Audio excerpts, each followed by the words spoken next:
Cool. So let's start here. Well, this is USDC, and this is its price. Is a stable coin, and here is TerraUSD, and this is its price. It's also a stable coin. Do you know what the technical difference is between those two, which might suggest why the price is different? Well, I mean, let's find out. So hi, my name is Pavel, and I run this channel which is Beaver Codes, and it's about technical aspects of blockchain and how things work and how you can build your own things and so on. And today we're talking stablecoins. So let's dive in. So what are stablecoins? First off, the stable in the name means that it's not volatile. So it's kind of built as a response towards the volatility in the blockchain crypto market that you have. Like Ethereum goes up and now it's way down and it's going to go up again probably. Same for Bitcoin and all of the others. So the idea here is that you have a token that is one to something, to some other asset. So it has a stable value, doesn't move that much. Uh, but because it's on a blockchain, and it's usually it's just like ERC20 token, which we are familiar with probably. So it's another token if it's like EVM chain. But then you get all the benefits of other tokens on blockchain. You get low transactions fees. Well, this is with asterisks, I guess. Usually within your country, it's cheaper to just do some other form of transfer. But if you're doing like international transfers of some other countries, it might be cheaper to do it through blockchain. Um, you have access to DeFi. So there's a lot of decentralized finance protocols that gives you a lot of benefits. Like the interest rates are way higher compared to traditional banking system. Uh, and you can do that with the stablecoin as well, where you don't have the risk of the volatility. Uh, and last but not least, there's a freedom connected to like blockchain coins. It's easy to transfer there. There's no like bank asking you where this money came from and so on. So there are two main types of stablecoins. First is collateralized, this very difficult word, which means that there's an underlying asset behind each coin. So there's a thing that has the value and that kind of lends the value to the coin that it symbolizes.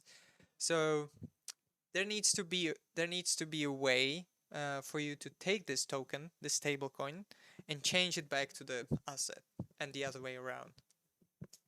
Uh, so the basic, the most simple way you can do that is that you just have a bank account, traditional bank account.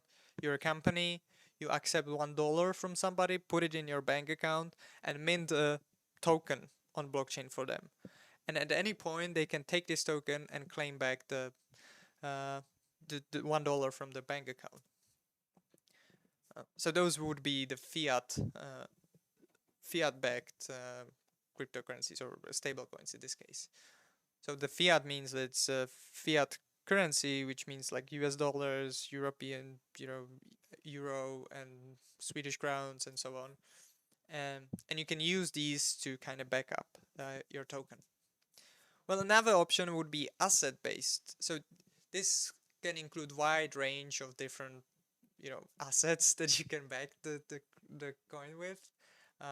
It could be like gold. So you have 1 gram gold, and then that symbolizes one token on blockchain on something similar. Well, these solutions, there are exceptions, but mostly they are very centralized because as we talked about this, there needs to be this kind of mechanism that keeps the collateral somewhere and manages it, and also lets you exchange that. Uh, so that would be, some company that has this bank account where you put the money in, and then they mint the tokens. These are some examples. So one we already looked at, I think it was Circles USDC, but there's also Tethers USDT. Those are both one-to-one backed stablecoins. Now, what? Well, and the centralized thing, I haven't touched on that too much, but this is a drawback of the solution. So there's a big benefit to it being collateralized in a way that you can kind of understand why it has the value of $1, for instance. But the thing that it's centralized is the bad. It's a scary part because that entity, the centralized entity that actually holds this collateral, you need to trust that entity. They might provide some regular audits, or there needs to be some other way to, verify that they're not gonna just take the collateral and leave, right? So as a response to these kind of centralized solutions, there are algorithmic stablecoins, where the USD in a Terra ecosystem is one example of such. It's not the first one, it's like 15th one. But many, or maybe all of them previously failed, similarly to, well, USD now. So what they are is that they are trying to be based around algorithms, as the name suggests, around the model of supply and demand. So you have in economic theory, you have supply and demand. So when the demand for some asset or some token is higher than the supply of the token, the price, increases. So if there's I don't know, one person selling this phone, but there are two buyers, they kind of will do like auction, right? And that will increase the price of this phone. But if there's just like me selling the phone and there's just one buyer, or there's like one buyer that's half interested, half not, they gonna dictate the price. So they gonna put a lower price than what I'm asking for, if that makes sense. It's a bad example. But then these algorithms needs to kind of monitor the supply and demand. So they will monitor the price, which is like a a sign of these models, and then they will try to do something algorithmically to fix that. So what they would do is rebase or debase. Rebase means that they will like increase. This is what central government does as well, the central banking system. They would just inflate the currency. So they will print more of them, which will decrease the value, because then you have more supply, right? Rebase means I'm going to increase the supply, because supply is the part that you have under control. You as an issuer of that coin, supply is what you sort of can control. Demand is what people, like how much people want your coin. You don't really have a direct control over that. You can use price to incentivize that, but that's a different story. So you would use rebase to kind of print more coins and give it to different people, right? This will increase the supply in the system, and that should decrease the price. So you would do rebase. Let's do it this way. Rebase if price is higher than 1 USD.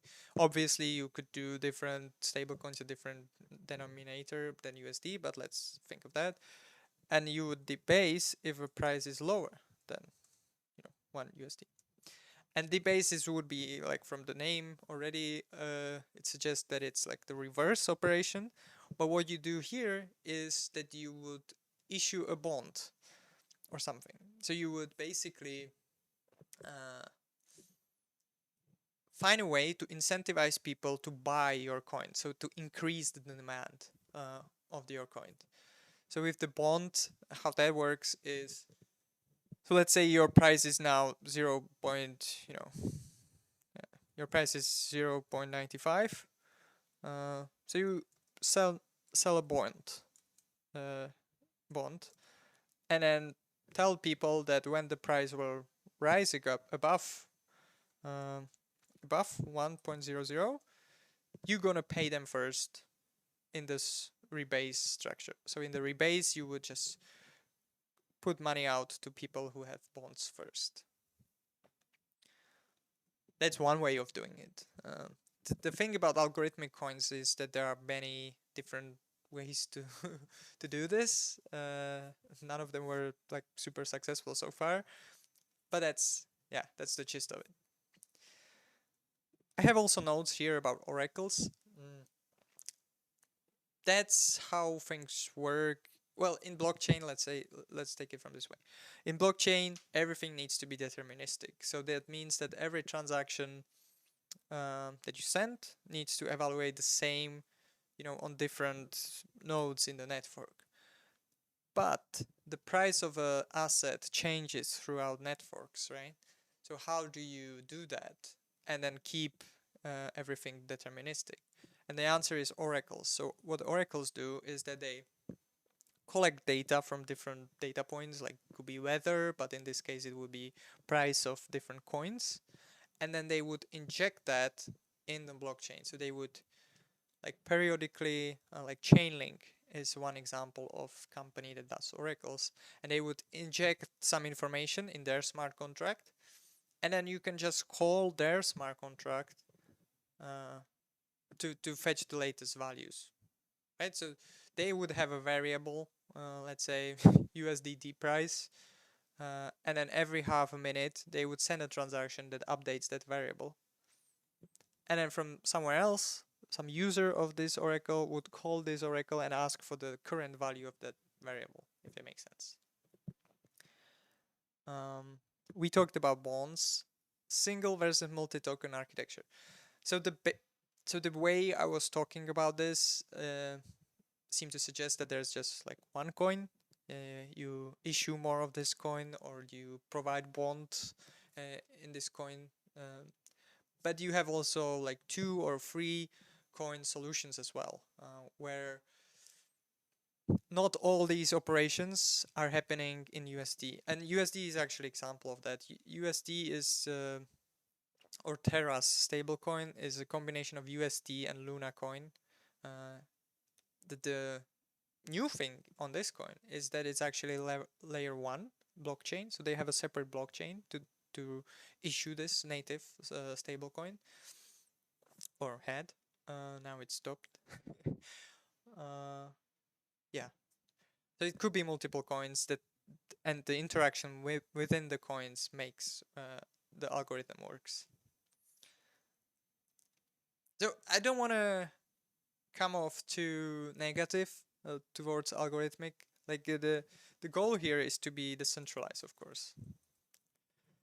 If you have decentralized algorithmic coin, you don't need to trust any entity that they have the collateral. It's just that it's difficult to do.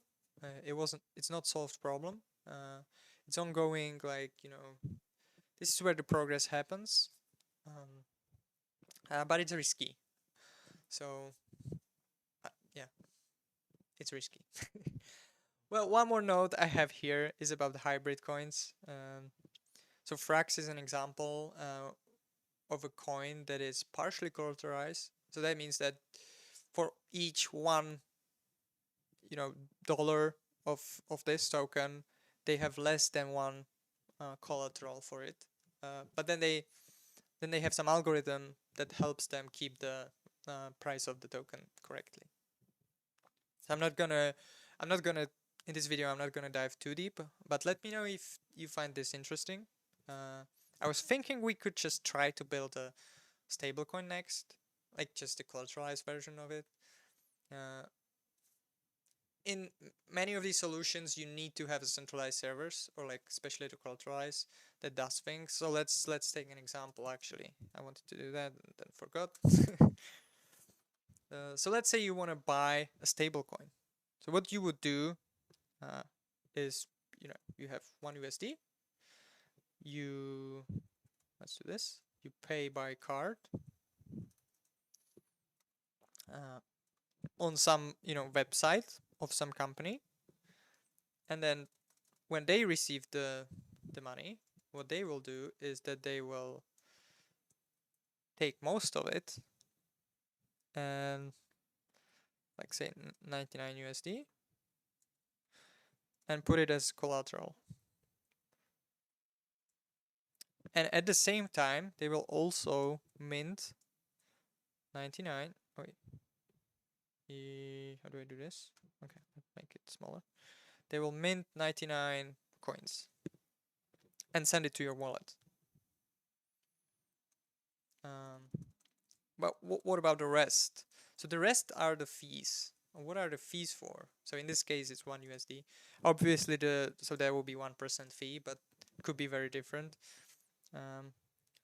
But this fee, from their standpoint, from the provider standpoint, it needs to cover the cost of card transaction, and it also needs to cover the cost of minting the coins. So there will be gas fees, right? So that's important to understand. Like you could have a different solutions, different ways to decrease these fees. But in the end of the day, if you want to have a profitable or just not losing money kind of company, you need to charge a fee to cover the costs of providing these USD coins. Cool. Hope that makes sense. If anything, I'm on Discord. Happy to talk. And yeah, just have a wonderful day. And bye.